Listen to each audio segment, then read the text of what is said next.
할렐루야, 하나님의 허그 191번째 시간입니다. 오늘도 이 시간을 통해서 우리에게 은혜 내려주시는 그 하나님의 은혜 가운데 거하는 귀한 시간 되기를 소망합니다. 오늘 함께 보실 마태복음 13장은요, 비유의 장으로 불리는데, 이는 예수님이 하나님의 나라에 대해서 알기 쉬운 비유들을 들어서 설명하기 때문에 그렇습니다. 그래서 13장에만 7가지의 비유가 나옵니다. 씨 뿌리는 비유, 가라지 비유, 겨자씨 비유, 누룩 비유, 감추어진 보화의 비유와 값진 진주의 비유, 그리고 그물 비유까지 이렇게 총 7가지의 비유가 나옵니다. 이 모든 비유는 천국을 가리키는 비유이죠. 13장 52절 말씀을 보면요, 천국 비유에 대해서 추가적으로 설명하는 말씀이 나오는데, 이것이 옛것과 새것에 대한 말씀입니다. 그런데 이 내용이 우리가 기존에 알고 이해하던 그런 부분과는 조금 다른 의미가 있는 것을 보게 됩니다.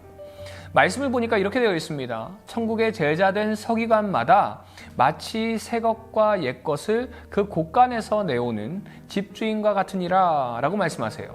우리가 이해하는 옛것은요, 벗어버려야 되는 것이고 새것으로 바꾸어야 된다라고 이해합니다. 그런데 이 말씀은 새 것으로 다 변화시킨다는 것이 아니라 함께 가지고 나오더라는 것이죠.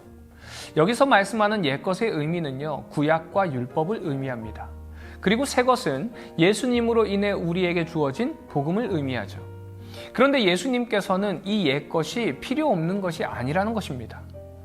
그런데 우리가 생각해 보면요, 모든 옛것도 하나님의 것이고요, 모든 새 것도 다 하나님의 것입니다. 그러기에 옛것과 새것 모두가 다 하나님 안에서 완성되어지는 것을 의미하는 것이죠.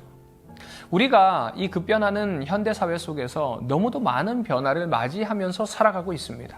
그래서 옛것은 안 좋은 것이고 옛것은 벗어버려야 되고 다 새것으로 바꾸려는 시도들이 있습니다. 그러나 그 새것들은요, 모두 옛것이 있었기에 가능한 것입니다. 이처럼 하나님께서 허락하신 구원의 방편 역시도 옛것이기에 폐기 처분하는 것이 아니라 새것 안에서 완성되어지는 것을 의미합니다. 그래서 예수님께서도 이 땅에 오신 이유를 율법을 완성하러 오셨다라고 말씀하신 것이에요.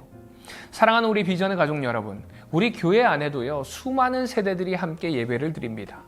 그러나 모든 세대가 하나님의 말씀 앞에서 하나가 되어서 예배하는 것처럼 우리 삶 역시도 주님의 말씀 안에서 하나 되는 삶, 모든 것을 품고 화합하여서 주님 안에서 완성되는 주님의 자녀의 삶을 살아가는 우리 비전의 가족들 되시기를 간절히 소망합니다. 이제 이어지는 14장부터 17장까지는요, 3차 갈릴리 사역을 소개하고 있는데, 이때는 예수님의 공생애가 이제 2년 정도가 지난 시점입니다. 특히 14장과 15장에서는요, 13장 마지막인 예수님이 고향 나사렛에서 배척받으신 것처럼 이제 점점 예수님에 대한 오해와 배척들이 고조되면서 예수님의 사역 반경도 점점 이방으로 확대되고 있음을 보여주는 말씀이라고 할 수 있습니다. 14장에 등장하는 오병이어 사건 역시도요, 예수님께서 헤롯의 박해를 피하기 위해서 잠시 빈들로 나가신 때에 있었던 사건입니다. 그리고 14장 22절부터 36절까지의 말씀을 보면은 갈릴리 바다를 건너는 상황에서 마주하게 되는 풍랑과 물 위를 걸으시는 예수님, 그리고 물 위를 걷는 베드로의 이야기가 이어지게 됩니다. 그런데 이 모든 사건은 인간이 가지고 있는 고정관념에서부터 시작된 사건이라고 할 수 있습니다. 예수님께서는 수많은 이적들을 보이시고 메시아이심을 보이셨지만 믿지 못하고 예수님을 배척한 고향 사람들, 예수님이 계심에도 불구하고 지금 가지고 있는 작은 물고기 2마리와 보리떡 5개만 바라본 제자들, 풍랑 속에서도 자신의 경험만을 생각했던 그런 제자들의 모습, 수많은 고난과 풍파 속에서도 여전히 자신만을 바라보고 있는 우리의 모습과 너무 비슷하다고 할 수 있습니다. 우리가 잘 아는 C.S. 루이스가요, 옥스퍼드 대학에서 강의를 할 때에 한 학생이 질문을 했다고 합니다. 교수님, 이 세상에는 왜 그렇게 고통과 재난이 많은 것입니까? 정말 하나님이 살아계시다면, 사랑의 하나님이라면 왜 인간에게 이런 고통을 준단 말입니까? 라고 물었다고 합니다. 그때 C.S. 루이스가 이런 말을 했습니다. 형제여, 그렇잖아도 교만한 인간들에게 고통이 없다면 얼마나 더 교만하겠는가? 우리가 주님을 바라보게 하는 즉효약은요, 다른 것이 아니라 고난이라는 것입니다. 때로는 우리의 생각에 잠식당해서 우리가 생각하는 것이 최고라고 생각할 수 있습니다. 그런 때에 고난이 없고 환난이 없다면은 우리는 주님을 바라보지 않는다는 것이죠. 우리가 아무리 고난과 환난을 원하지 않아도요, 그 고난을 지나고 나면은 그 고난이 축복이라고 고백하는 성도들이 있습니다. 그 이유는 그 고난 속에서 찾아오신 주님을 보았기 때문에 그렇습니다. 사랑하는 우리 비전의 가족 여러분, 지금 어떤 상황 속에 있다 하더라도 주님을 바라보시기 바랍니다. 그럴 때에 나의 상황이 아무리 풍랑 속에 있다 하더라도 그곳이 축복의 장소이고 주님과 함께하는 은혜의 장소가 될 줄로 믿습니다. 그 믿음 가지고 주님을 바라보시며 주님을 의지하며 한 걸음 한 걸음 나아갈 때에 오늘 하루도 승리하게 될 줄 믿습니다. 그런 승리를 경험하는 우리 모든 비전의 가족들 되시기를 간절히 소망합니다. 적용 질문입니다. 나와 다른 세대 혹은 옛것에 대해서 나는 어떤 마음을 품고 있나요? 나에게 다가오는 고난, 나에게 닥쳐있는 그 고난을 나는 어떤 의미로 해석하는지, 어떤 의미로 나에게 다가오는지 이 시간 고난에 대해서 한번 깊이 묵상해보는 이 시간 되시기를 소망합니다.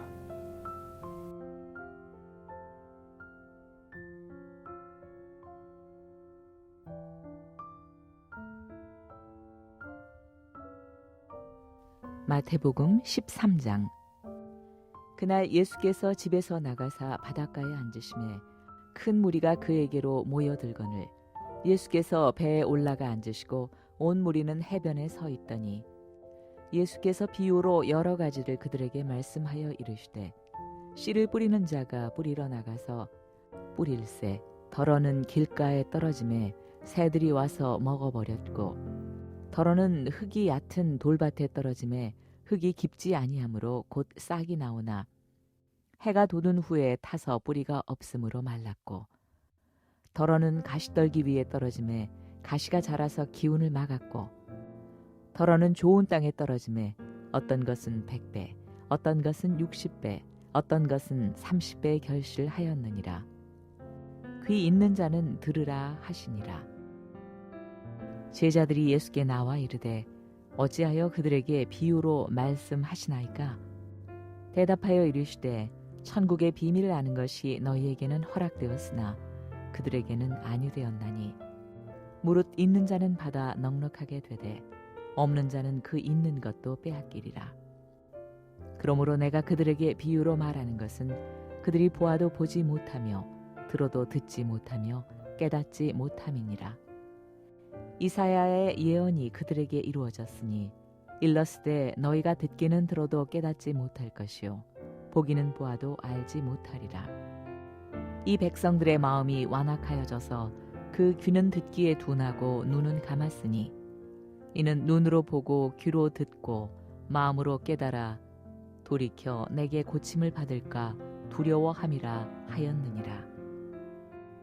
그러나 너희 눈은 봄으로 너희 귀는 들음으로 복이 있도다.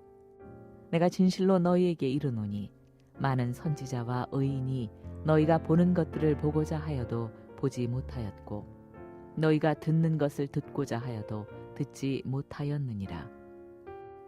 그런즉 씨 뿌리는 비유를 들으라.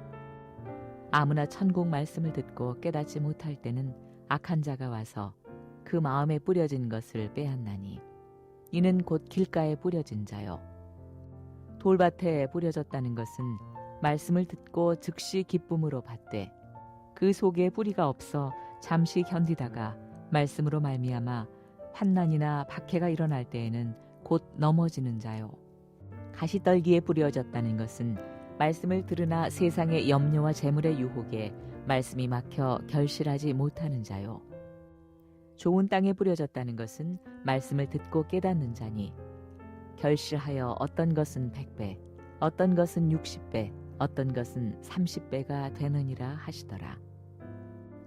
예수께서 그들 앞에 또 비유를 들어 이르시되 천국은 좋은 씨를 제 밭에 뿌린 사람과 같으니 사람들이 잘 때에 그 원수가 와서 곡식 가운데 가라지를 덧뿌리고 갔더니 싹이 나고 결실할 때에 가라지도 보이거늘 집주인의 종들이 와서 말하되 주여, 밭에 좋은 씨를 뿌리지 아니하였나이까? 그런데 가라지가 어디서 생겼나이까? 주인이 이르되 원수가 이렇게 하였구나. 종들이 말하되 그러면 우리가 가서 이것을 뽑기를 원하시나이까? 주인이 이르되 가만두라. 가라지를 뽑다가 곡식까지 뽑을까 염려하노라. 둘 다 추수 때까지 함께 자라게 두라. 추수 때에 내가 추수꾼들에게 말하기를 가라지는 먼저 거두어 불사르게 단으로 묶고 곡식은 모아 내 곳간에 넣으라 하리라. 또 비유를 들어 이르시되 천국은 마치 사람이 자기 밭에 갖다 심은 겨자씨 한 알 같으니 이는 모든 씨보다 작은 것이로되 자란 후에는 풀보다 커서 나무가 되매 공중의 새들이 와서 그 가지에 깃들이느니라. 또 비유로 말씀하시되 천국은 마치 여자가 가루 서말 속에 갖다 넣어 전부 부풀게 한 누룩과 같으니라. 예수께서 이 모든 것을 무리에게 비유로 말씀하시고 비유가 아니면 아무것도 말씀하지 아니하셨으니 이는 선지자를 통하여 말씀하신 바 내가 입을 열어 비유로 말하고 창세부터 감추인 것들을 드러내리라 함을 이루려 하심이라. 이에 예수께서 무리를 떠나사 집에 들어가시니 제자들이 나와 이르되 밭의 가라지의 비유를 우리에게 설명하여 주소서. 대답하여 이르시되 좋은 씨를 뿌리는 이는 인자요 밭은 세상이요 좋은 씨는 천국의 아들들이요 가라지는 악한 자의 아들들이요 가라지를 뿌린 원수는 마귀요 추수 때는 세상 끝이요 추수꾼은 천사들이니 그런즉 가라지를 거두어 불에 사르는 것 같이 세상 끝에도 그러하리라. 인자가 그 천사들을 보내리니 그들이 그 나라에서 모든 넘어지게 하는 것과 또 불법을 행하는 자들을 거두어내어 풀무불에 던져 넣으리니 거기서 울며 이를 갈게 되리라. 그때 의인들은 자기 아버지 나라에서 해와 같이 빛나리라. 귀 있는 자는 들으라. 천국은 마치 밭에 감추인 보화와 같으니 사람이 이를 발견 후 숨겨두고 기뻐하며 돌아가서 자기의 소유를 다 팔아 그 밭을 사느니라. 또 천국은 마치 좋은 진주를 구하는 장사와 같으니 극히 값진 진주 하나를 발견하매 가서 자기의 소유를 다 팔아 그 진주를 사느니라. 또 천국은 마치 바다에 치고 각종 물고기를 모으는 그물과 같으니 그물에 가득함에 물가로 끌어내고 앉아서 좋은 것은 그릇에 담고 못된 것은 내버리느니라. 세상 끝에도 이러하리라. 천사들이 와서 의인 중에서 악인을 갈라내어 풀무불에 던져 넣으리니 거기서 울며 이를 갈리라. 이 모든 것을 깨달았느냐 하시니 대답하되 그러하오이다. 예수께서 이르시되 그러므로 천국의 제자된 서기관마다 마치 새 것과 옛 것을 그 곳간에서 내오는 집주인과 같으니라. 예수께서 이 모든 비유를 마치신 후에 그곳을 떠나서 고향으로 돌아가사 그들의 회당에서 가르치시니 그들이 놀라 이르되 이 사람의 이 지혜와 이런 능력이 어디서 났느냐? 이는 그 목수의 아들이 아니냐? 그 어머니는 마리아, 그 형제들은 야고보, 요셉, 시몬, 유다라 하지 않느냐? 그 노이들은 다 우리와 함께 있지 아니하냐? 그런즉 이 사람의 이 모든 것이 어디서 났느냐 하고 예수를 배척한지라. 예수께서 그들에게 말씀하시되 선지자가 자기 고향과 자기 집 외에서는 존경을 받지 않음이 없느니라 하시고 그들이 믿지 않음으로 말미암아 거기서 많은 능력을 행하지 아니하시니라. 마태복음 14장. 그때 분봉왕 헤롯이 예수의 소문을 듣고 그 신하들에게 이르되 이는 세례 요한이라. 그가 죽은 자 가운데서 살아났으니 그러므로 이런 능력이 그 속에서 역사하는도다 하더라. 전에 헤롯이 그 동생 빌립의 아내 헤로디아의 일로 요한을 잡아 결박하여 옥에 가두었으니 이는 요한이 헤롯에게 말하되 당신이 그 여자를 차지한 것이 옳지 않다 하였음이라. 헤롯이 요한을 죽이려 하되 무리가 그를 선지자로 여김으로 그들을 두려워하더니 마침 헤롯의 생일이 되어 헤로디아의 딸이 연석 가운데 춤을 추어 헤롯을 기쁘게 하니 헤롯이 맹세로 그에게 무엇이든지 달라는 대로 주겠다고 약속하거늘 그가 제 어머니의 시킴을 듣고 이르되 세례 요한의 머리를 소반에 얹어 여기서 내게 주소서 하니 왕이 근심하나 자기가 맹세한 것과 그와 함께 앉은 사람들 때문에 주라 명하고 사람을 보내어 옥에서 요한의 목을 베어 그 머리를 소반에 얹어서 그 소녀에게 주니 그가 자기 어머니에게로 가져가니라. 요한의 제자들이 와서 시체를 가져다가 장사하고 가서 예수께 아뢰니라. 예수께서 들으시고 배를 타고 떠나사 따로 빈들에 가시니 우리가 듣고 여러 고을로부터 걸어서 따라간지라. 예수께서 나오사 큰 무리를 보시고 불쌍히 여기사 그 중에 있는 병자를 고쳐 주시니라. 저녁이 되매 제자들이 나와 이르되 이곳은 빈 들이요 때도 이미 저물었으니 무리를 보내어 마을에 들어가 먹을 것을 사 먹게 하소서. 예수께서 이르시되 갈 것 없다. 너희가 먹을 것을 주라. 제자들이 이르되 여기 우리에게 있는 것은 떡 5개와 물고기 2마리 뿐이니이다. 이르시되 그것을 내게 가져오라 하시고 무리를 명하여 잔디 위에 앉히시고 떡 5개와 물고기 2마리를 가지사 하늘을 우러러 축사하시고 떡을 떼어 제자들에게 주심에 제자들이 무리에게 주니 다 배불리 먹고 남은 조각을 12바구니에 차게 거두었으며 먹은 사람은 여자와 어린이 외에 5,000명이나 되었더라. 예수께서 즉시 제자들을 재촉하사 자기가 무리를 보내는 동안에 배를 타고 앞서 건너편으로 가게 하시고 무리를 보내신 후에 기도하러 따로 산에 올라가시니라. 저물매 거기 혼자 계시더니 배가 이미 육지에서 술이나 떠나서 바람이 거스름으로 물결로 말미암아 고난을 당하더라. 밤 사경에 예수께서 바다 위로 걸어서 제자들에게 오시니 제자들이 그가 바다 위로 걸어오심을 보고 놀라 유령이라 하며 무서워하여 소리 지르거늘 예수께서 즉시 이르시되 안심하라 나니 두려워하지 말라. 베드로가 대답하여 이르되 주여 만일 주님이시거든 나를 명하사 물 위로 오라 하소서 하니 오라 하시니 베드로가 배에서 내려 물 위로 걸어서 예수께로 가되 바람을 보고 무서워 빠져가는지라 소리질러 이르되 주여 나를 구원하소서 하니 예수께서 즉시 손을 내밀어 그를 붙잡으시며 이르시되 믿음이 작은 자여 왜 의심하였느냐 하시고 배에 함께 오르매 바람이 그치는지라. 배에 있는 사람들이 예수께 절하며 이르되 진실로 하나님의 아들이로소이다 하더라. 그들이 건너가 게네사렛 땅에 이르니 그곳 사람들이 예수이신 줄 알고 그 근방에 두루 통지하여 모든 병든 자를 예수께 데리고 와서 다만 예수의 옷자락에라도 손을 대게 하시기를 간구하니 손을 대는 자는 다 나음을 얻으니라. 마태복음 15장. 그때 바리새인과 서기관들이 예루살렘으로부터 예수께 나와 이르되 당신의 제자들이 어찌하여 장로들의 전통을 범하나이까? 떡 먹을 때에 손을 씻지 아니하나이다. 대답하여 이르시되 너희는 어찌하여 너희의 전통으로 하나님의 계명을 범하느냐?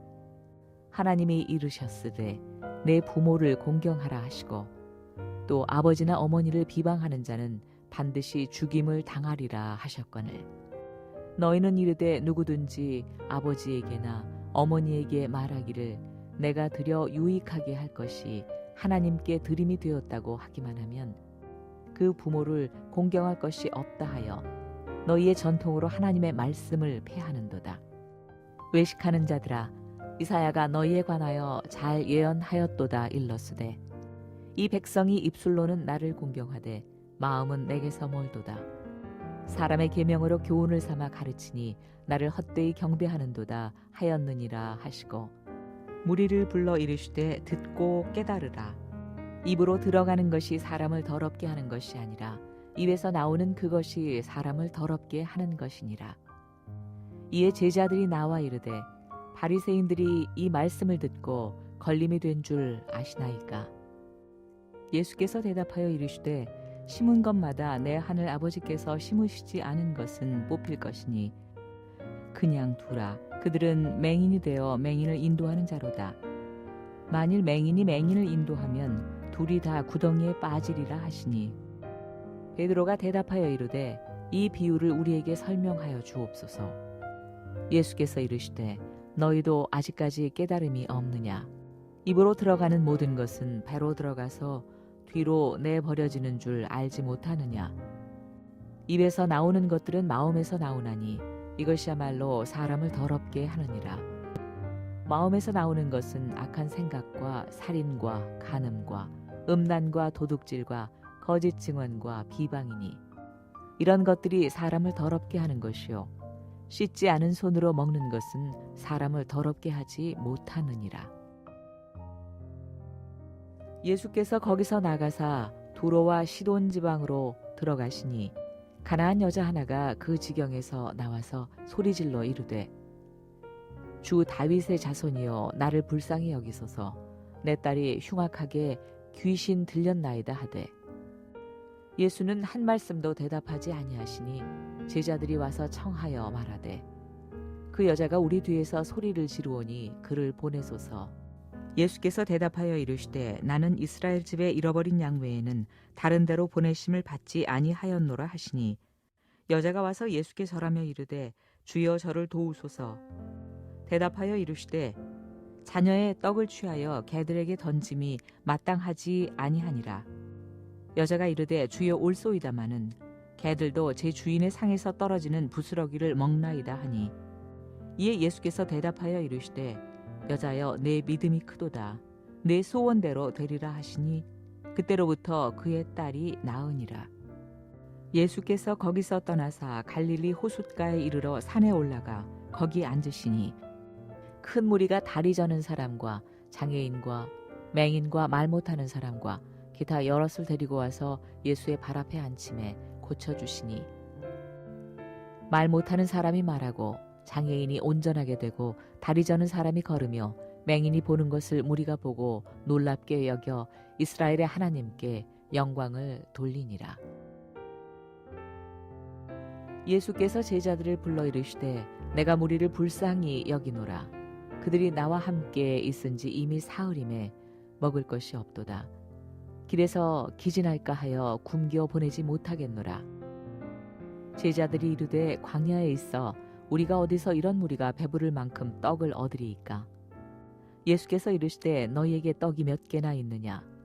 이르되 7개와 작은 생선 2마리가 있나이다 하거늘 예수께서 무리에게 명하사 땅에 앉게 하시고 떡 7개와 그 생선을 가지사 축사하시고 떼어 제자들에게 주시니 제자들이 무리에게 주매 다 배불리 먹고 남은 조각을 7 광주리에 차게 거두었으며 먹은 자는 여자와 어린이 외에 4,000명이었더라. 예수께서 무리를 흩어보내시고 배에 오르사 마가단 지경으로 가시니라.